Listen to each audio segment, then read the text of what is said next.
I don't know if it's necessarily an excuse so much as it is confusion, is that the only type of ministry there really is or could be in the workplace is the kind you're doing when you're not actually doing your job.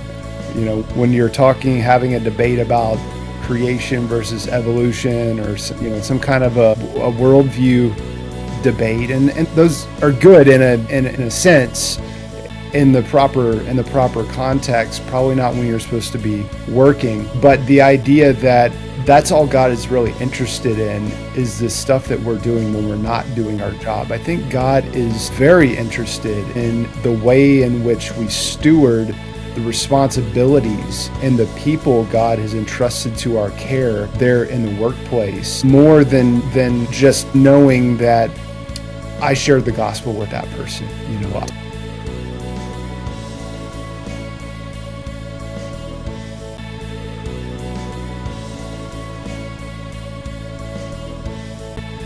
Hey, Uncommon Leaders, welcome back. This is the Uncommon Leader Podcast. I'm your host, John Gallagher. Our business is a ministry is a phrase that many leaders think about on a regular basis. They talk about it, but very few live it out well. I know I'm trying to live that out better in my own life and in my business of Growing Champions. Today's guest is someone who's developed a blueprint to help leaders live out their faith in business. Darren Shearer is an Air Force vet, the founder of High Bridge Books and Media, and the author of several books, including his most recent, The Christ-Centered Company, 37 Biblical Business Habits to Build a Thriving Company That Honors God and Blesses the World. He's also the host of the Christian Business Leader Podcast, so to say that he's got a lot going on inside of this space and he's a very busy man, I think would be an understatement, but I look forward to learning more about him today inside this conversation. Darren Shearer, welcome to the Uncommon Leader Podcast. How you doing today? Doing well, John. Happy Good Friday, and it is a Good Friday, and we celebrate that Jesus gave his life for us. There's no more important day than today. There is no more important day. You're exactly right, and we are recording on Good Friday, so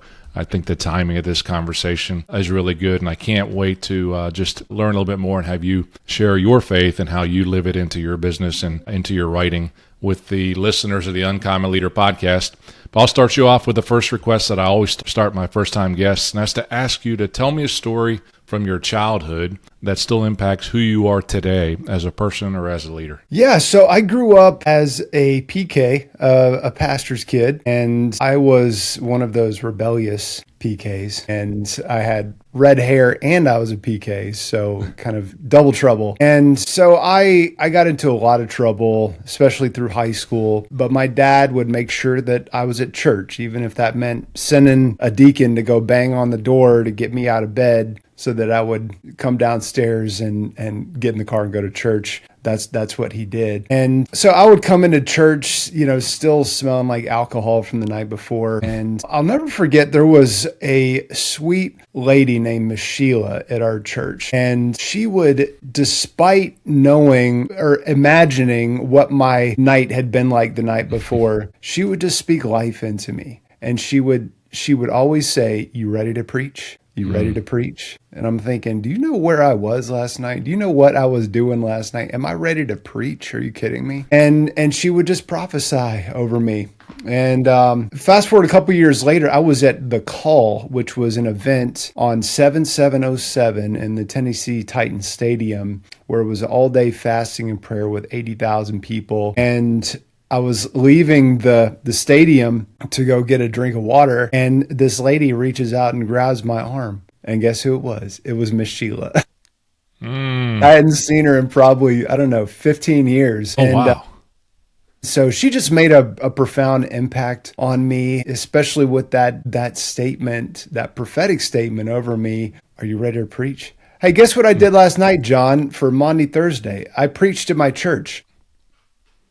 Very cool. But I think we're here today because most of the preaching that gets done ought not to be just behind pulpits, but it's out in the marketplace, in the workplace, where we spend most of our time. And that's going to look different than standing behind a pulpit. I love that story. First, the impact of individuals who they don't just show up in our life as well. We know that they were there for a reason then, and then seeing them 15 years later in a spot inside of that space would be pretty powerful as well, and so impactful to hear the Monday, Thursday service where you're preaching as well. So you probably get to share with her that you're ready to preach now, no doubt about it. You touched on something that's really the foundation, if you will, of our conversation, is that living out your faith in business. And we talked about this just a little bit briefly before we hit the record button, that this is not just about, as an individual, sharing with somebody in the workplace that I'm a Christian and inviting them to church,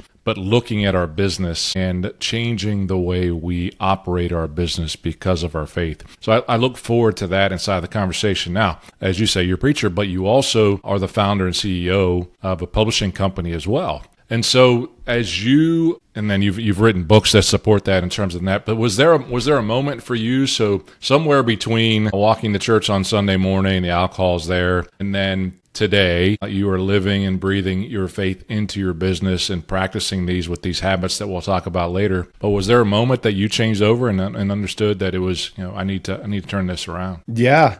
Well, actually, it was September the 11th, 2001. I woke up and saw what had happened to our country, and the whole world just looked different to me. I was in a pit of purposelessness and depression in that moment, but there was a sense of what began as just patriotism that rose up in me. By noon that day, I was at the ROTC commander's office and said, "Sir, I'd like to join the Air Force if you'll have me." And I had nothing going for me. And they needed officers because we were going to war. And so I was able to commission as a second lieutenant in 2004. And I got around a lot of godly people. There are a lot of strong Christians in the military, and particularly was discipled in my local church at my duty station there in Shreveport, Louisiana, Barksdale Air Force Base. Had an incredible church there. And so that was my conversion experience in a nutshell. But I still kind of assumed that doing ministry means you do it kind of behind a pulpit or within a church program. And so I just couldn't wait to get off work so I could go do ministry. I couldn't wait to get off work so I could go do street evangelism, or I could go do I could go lead worship at the racetrack chapel, where there's like 13 different countries represented. That was all very, very exciting to me. But what I was missing was the fact that God had called me to be a minister right there in my workplace, where I spent most of my waking hours, instead of having this mindset that ministry is something that happens somewhere else with some other pedigree. And that's not at all what God had in mind when he said to go make disciples of all nations. And so I'll never forget, I was leaving the base this particular day, and then the Lord spoke to my heart and said, "This base is your ministry." And that's when everything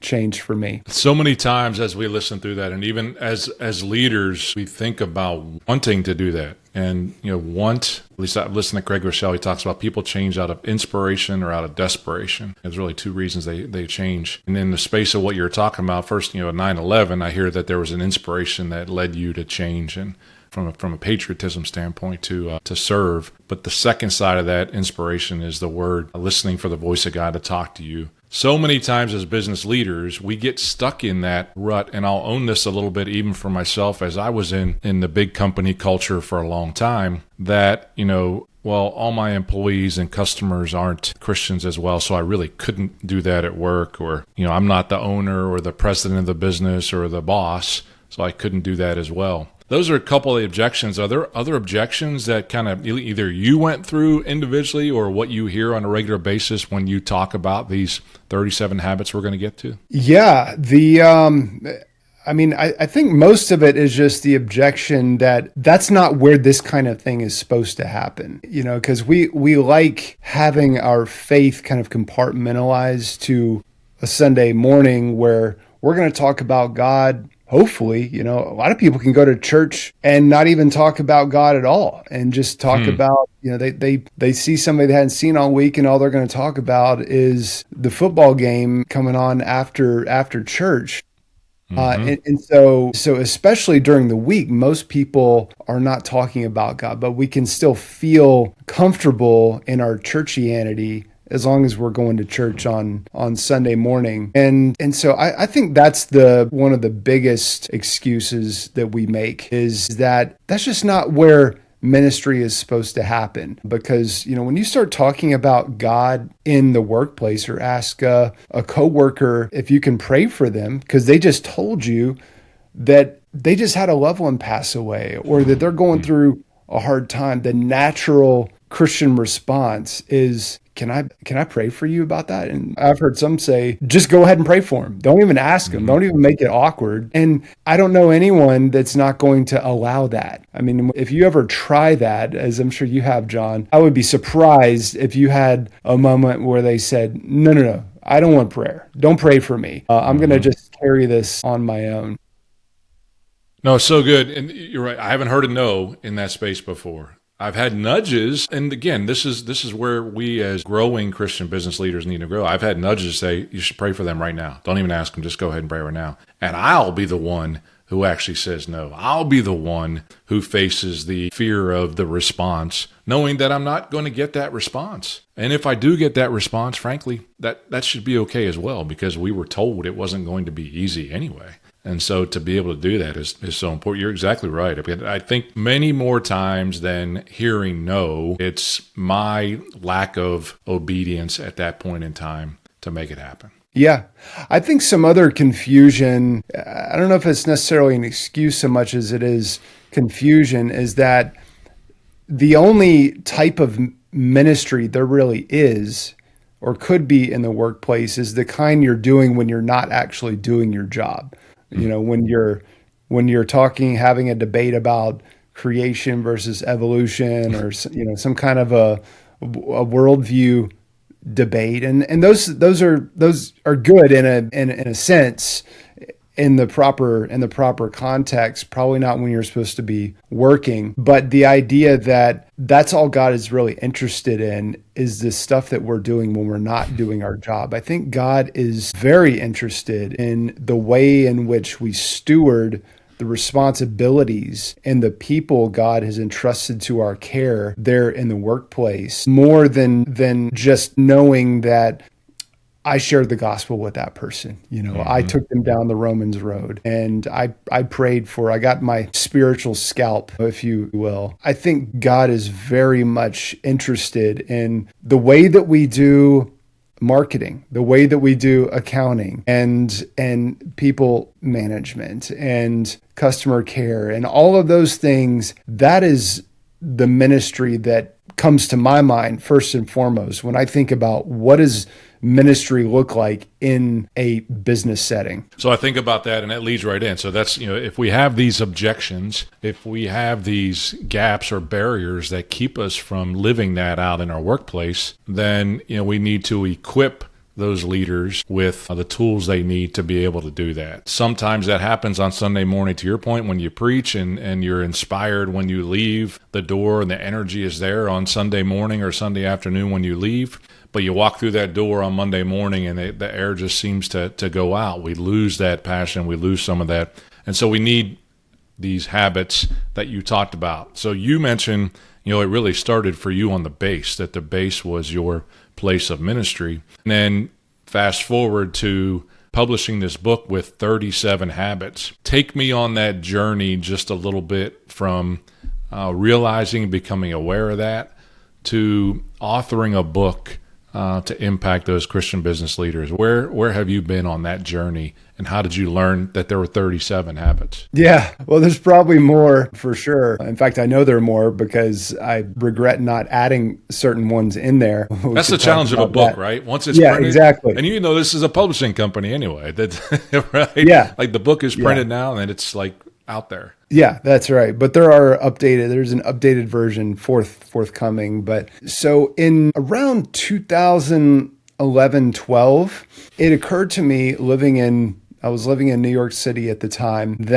that Jesus has been the most effective influencer in all of history. And you might use the term marketer. And marketing, as I define it, is strategic influence. So it's not just kind of accidental influence, it's deliberate, strategic, and that's what Jesus that's what the example that he set. And so riding to and from work and business school on the subway in New York City for about a year, on my phone, I wrote a draft for a book called Marketing Like Jesus. And I just dug into all of the books on marketing I could find. And I did a deep dive into the Gospels, particularly during that year, and just kind of drew out some of those strategies that Jesus seemed to be using in his life and ministry, because I so wanted to see a more of a connection between my work in business and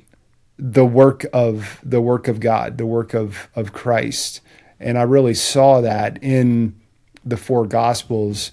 And so the book that came much later, The Christ-Centered Company, which I released about 3 years ago, so about 9 years or so later, it kind of has a similar style, except it encompasses not just marketing principles and practices, but the habits of the entire company, from, like I said, marketing, customer care, risk management, corporate giving, business law, HR, all the different aspects, and also looking at the whole of Scripture and not only the four Gospels in that. Hey, Uncommon Leaders. Hope you're enjoying the episode so far.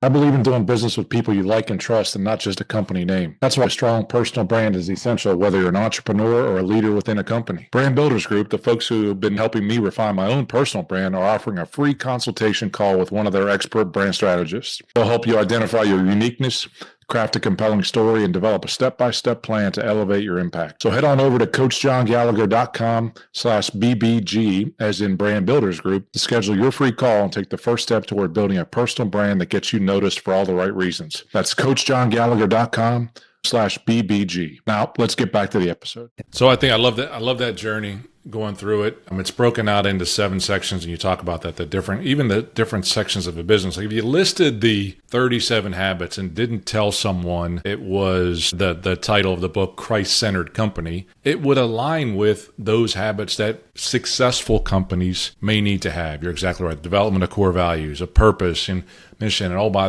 hire correctly. And, I don't know all the titles of the chapters, but very much the habits of successful companies. But you blend in the spiritual side of what was said by the best influencer in the world, and that we're looking ultimately to fulfill that mission, which was to make disciples of all nations, and not really a question. It becomes really powerful. I think about this in the face of your business, Darren. So let's talk about how those habits impact, because it feels chicken or egg-ish. You started a company and then you probably developed some of these habits, or vice versa. But how do you live out some of these habits in your business there, the publishing company? Yeah, that's a great question. The first habit has to do with recognizing that Jesus is on the receiving end of everything that happens in and through the company. Because if you've done it to the least of these, you've done it to him. If you haven't done it to the least of these, you haven't done it to him. Colossians 3:23 says, whatever you do, do it with all your heart as working for the Lord, not for men, because it's the Lord Christ you serve. So Jesus is ultimately on the receiving end of everything that happens in and through the company. And so I just make a deliberate recognition that every team member that I get to work with, every client, every customer, is the way that I treat them, the way that I interact with them, the way that I present information to them that they need to know. I'm thinking specifically about, bringing new customers on board and selling them on your services. A lot of times it's easy to want to kind of have an unbalanced scale of information asymmetry, where I know something about this transaction that you don't know, and that gives me an advantage in the sales situation. And most of us would prefer it to be that way if we're the salesman. Of course, now the internet makes it much harder. Right. I think it just brings more balance to that. But that's really the main part of it. And then from there, what does it look like to treat my team members as Christ? What does it look like to treat my prospective customers as Christ, my current customers as Christ? So that was just one example about the in my my industry, which is author services. So authors pay us a fee. We publish their book. We also get a small percentage of the royalties. There is a lot of smoke and mirrors that goes on because publishing a book, John, you know this is a very emotional experience.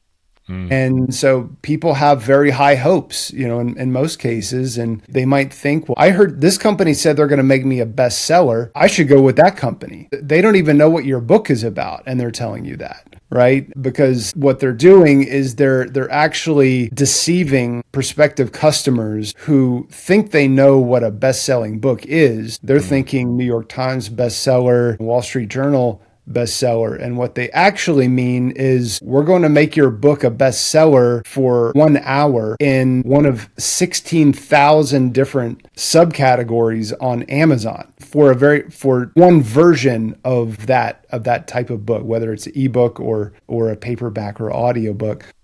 Mm-hmm. And so, that's just some of the stuff that we just don't do. I mean, my books have hit number 1 in categories. I don't call myself a best-selling author because I know what I mean by that. Or at least I know what I want people to think I mean by that. And, and we've had authors that want to put a little badge like that on the front cover of their book, and just say best-selling book. And I say, well, we can do that, but we're going to need to add a few more adjectives here to explain what we mean when we say best-selling author, in what category, on what platform, and so on. And some authors, they get offended by that, but that's okay because I'm trying to sleep good at night. I'm trying to sleep good at night knowing that the way that I interact with our prospective customers, with our current customers, I'm going to tell you the truth about your book. I'm going to tell you the truth about our relationship. I'm going to tell you the truth about what we are and are not going to do for you as a company, because the way that I present that information to you is as though I am presenting it to Christ. And, Ananias and Sapphira, they weren't just lying to the apostles and to the church. Peter says, you were actually lying to God, because God is on the receiving end. So true. So true. So good.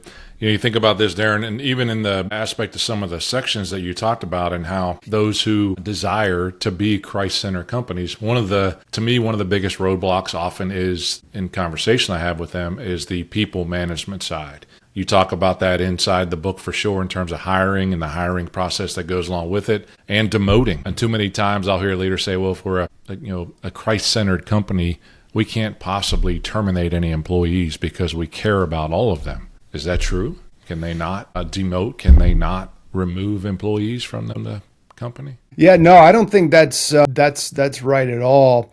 I mean, and there are some principles, and we can't take one parable and make a whole theology about it, but there are certain themes that come up again and again. For example, in the parable of the talents, each one was entrusted according to his own ability. So there's a difference in the way that God, not that one person is better than the other, but there is more or less ability among different workers. And so we're going to entrust different levels of resources to those people. There are qualifications for different positions. I'm thinking about for appointing elders and deacons, and there's a very long list of criteria, qualifications. If you don't have those qualifications, or you did when you first were appointed to the position and now you don't have that qualification anymore, it stands to reason that you are no longer fit for that job.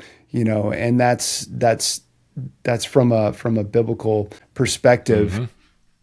So granted, what we're called to do in business is to make disciples, right? And that presupposes that not everybody is there yet. That presupposes that I'm not there yet, that none of us have reached the level of discipleship that we need to reach yet during our life on this earth. And where is that discipleship primarily going to happen, if it's going to happen? Primarily in the workplace, where there's accountability, where the stakes are higher because your paycheck is on the line, your promotability is on the line. All of those things, they really raise the stakes of accountability for a discipleship relationship. Not that you want to manipulate people, for spiritual and call it for spiritual reasons, but we need to give second chances to people. I mean, people that otherwise, and I've interviewed a lot of people who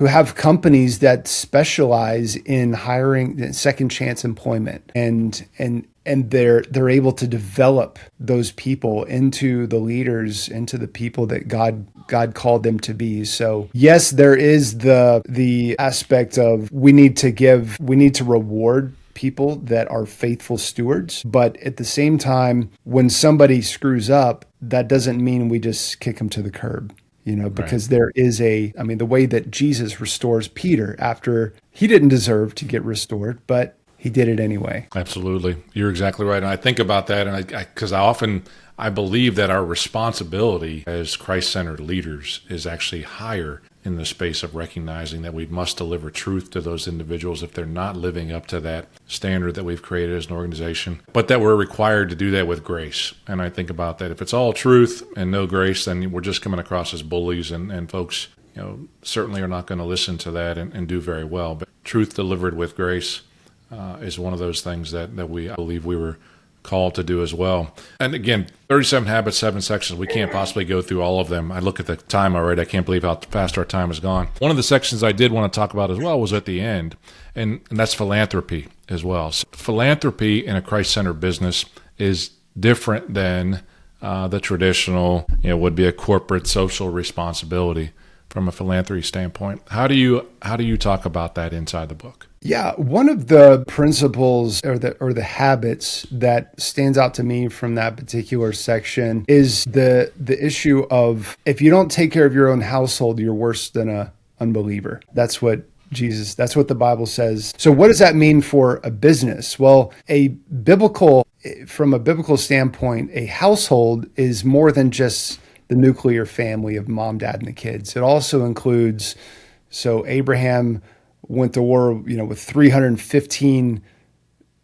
men who were born in his household because they were employees essentially. And so, I think of not that they live in my house, but those who are part of our little team are I think of them as family. I think of them as part of my household in that sense. And so if there's a need and that they express to me, and their paycheck is not sufficient to cover that need, for example, one of our team members their dog had to have surgery, and most people don't carry pet insurance. And so that was something that we were able to step in and help out with. There are a lot of other companies that do this on a much bigger scale. And the way that I've seen it work the best, especially for larger companies, is that they have a team of people who work in the company that administer this employee giving fund. And so if an employee has a need like their funeral expenses or a car repair or something like that comes up, then their fellow team members will rally around, they'll assess the need, and then they'll take up a collection, and then the company will match whatever money is raised from that employee collection. And that just sounds like, for a lot of reasons, like the most effective way to go about it. Because then it's not a matter of, well, I guess my boss likes this person better because they were given more and I wasn't given very much. But when you leave it to your team members, they can decide which ones are worthy and which ones aren't as worthy. Like that. Absolutely. I think there's so much good information in your book about this topic, about taking care of employees who have needs, about paying people properly, and certainly about the act of tithing as well as a business owner and as a leader.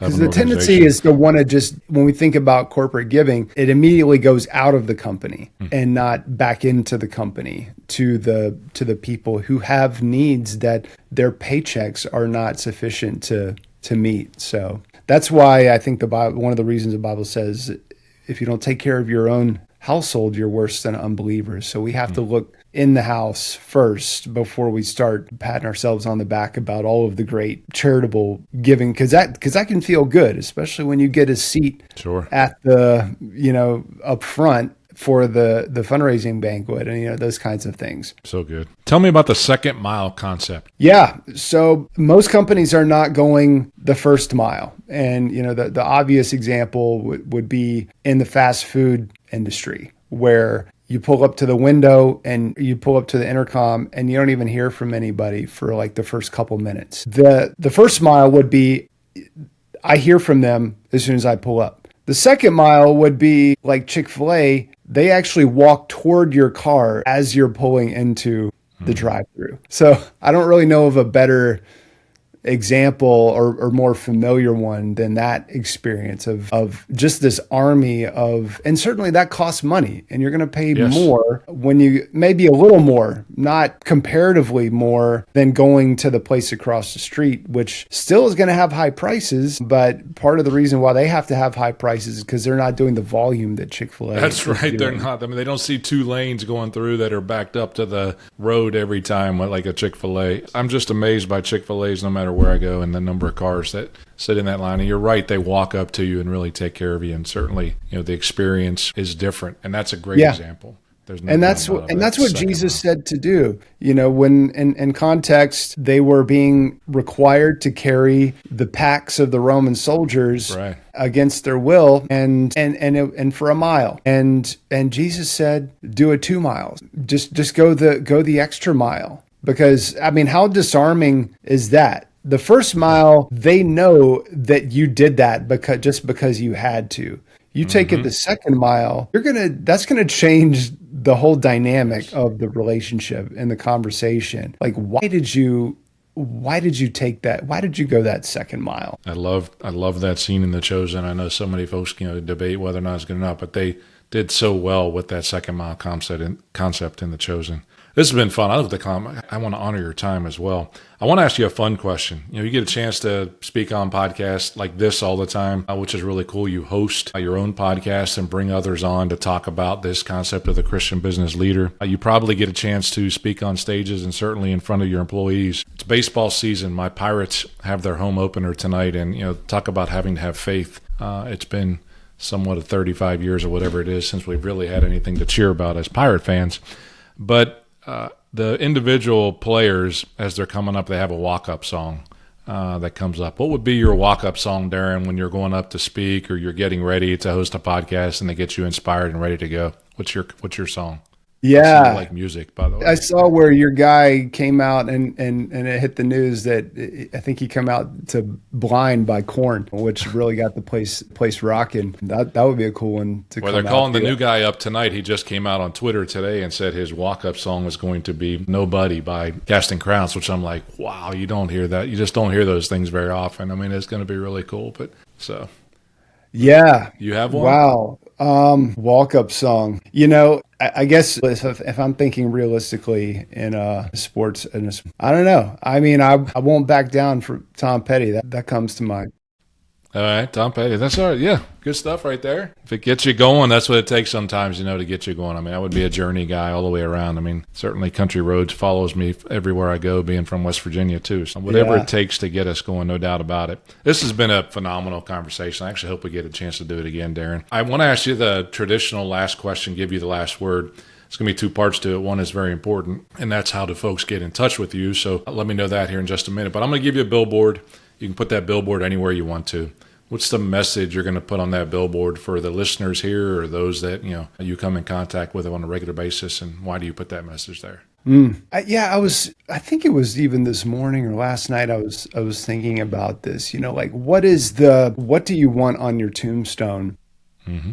Is the way I'm kind of thinking about this question. And I think what I would like to have is something to the effect of realize a man who knew what was most important in life, and lived that way, something to that effect of, because there's so many distractions in life and there's so many ways to major on the minors but to just have the right priorities in life. Of course that differs for everybody, but I think seek first the kingdom.